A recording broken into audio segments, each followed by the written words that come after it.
अहम है और ये भी बताया जा रहा है कि अगले 24 घंटे बाद गालिबन वज़ीर-ए-आज़म शहबाज शरीफ खिताब भी करेंगे कौम से। क्या मुमकिन तौर पर ऐलानात हो सकते हैं उनकी जानिब से? क्या मुमकिन है कि कबल अज़ वक्त इंतखाबात का वो ऐलान कर दें?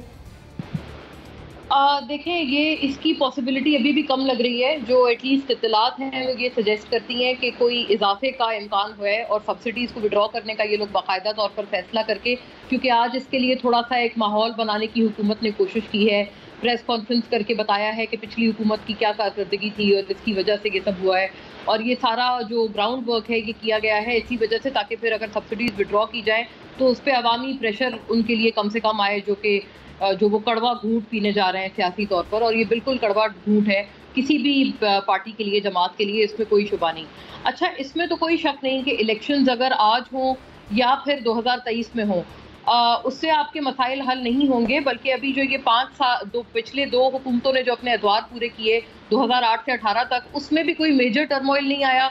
मैं ऐसा नहीं समझती, क्योंकि 2013 के इंतखाबात के बाद हमें याद है खान साहब तो बहुत एक तवील धरने पर निकले थे, और उसका जो जिस्म था, उसका जो मकसद था वो यही था कि वो कहते थे 2013 में सिर्फ 4 हलकों के लिए उन्होंने जिस पैमाने का धरना किया था और जितने उसमें लोग आए थे, वो तमाम चीज़ें हमारे सामने हैं।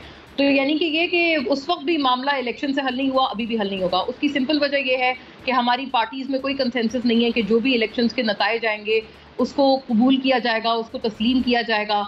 आर्मी का रोल कितना होगा कितना नहीं होगा, उसमें ये लोग रोज़ हर आए दिन अपना मौक़िफ़ बदलते हैं, और हर पार्टी का अलग मौक़िफ़ है, कोई इसमें कंसेंसस नहीं है। तल्खियाँ बढ़ती जा रही हैं, एक दूसरे की शक्ल तक देखने को इस वक्त लोग तैयार नहीं हैं सियासी जमातों के। तो मुझे नहीं लगता कि, मुझे समझ नहीं आता कि ऐसे हालात में ये लोग कहाँ पर एक साथ बैठकर कोई कंसेंसस डेवलप कर सकते हैं। और बगैर कंसेंसस के अगर इलेक्शन हो तो वो मैं समझती हूँ सुसाइडल होंगे, चाहे वो आज हों या वो अगले साल हो। तो और खान साहब बल्कि बाय द वे एक इंटरव्यू में अपने ये भी कह चुके हैं कि जब तक उनको 2/3 अक्सरियत नहीं मिलती तो वो हुकूमत नहीं बनाएंगे। तो इसका क्या मतलब है कि अगर उनको कोई सिंपल मेजॉरिटी मिले या उनको इत्तेहादियों के साथ मिलकर चलना पड़े तो क्या वो असेंबलीज तोड़ देंगे वज़ीर आज़म बनके? मुझे समझ नहीं आई इस बात की, और उन्होंने ना इसको बाद में कोई क्लियर किया कि उससे इस बात से उनकी क्या मुराद थी।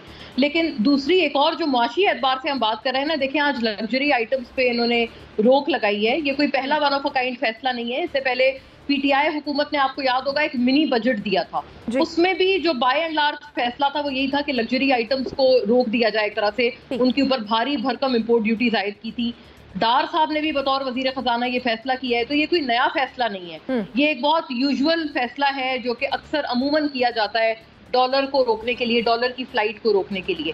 लेकिन क्या ये काम करेगा? दो सवालात हैं जो जिसका कोई हल नहीं है और जिसकी वजह से ये कभी काम नहीं करता। पहला सबसे इंपॉर्टेंट इसका ये एस्पेक्ट है कि आपकी लोकल सनतें तो इस काबिल ही नहीं है।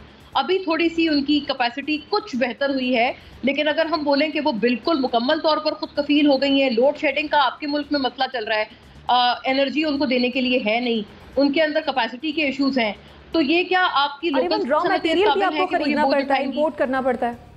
जी एग्जैक्टली, बिल्कुल, ये भी एक इसका बहुत बड़ा फैक्टर है, और इसको कभी हल नहीं किया। ये लोग इंपोर्ट तो रोक देते हैं, लेकिन लोकल सनतों को कभी इन्होंने केपेबल नहीं बनाया। तो ये हाफ बेक सोल्यूशन है। दूसरी इसकी बात ये है कि अगर आप उनको इंपोर्टेड गुड्स को आने से रोक देंगे फॉरवर्ड चैनल से, तो क्या स्मगलिंग को रोक लिया जाएगा? इसके ऊपर भी कोई रोकथाम सच नहीं हो पाती। तो इसलिए ये लॉन्ग टर्म में काम नहीं करता। लॉन्ग टर्म में आपके ख्याल में ये काम नहीं करेगा? डॉक्टर नाज़िर, मौजूदा सियासी सूरत हाल में एक आम आदमी क्या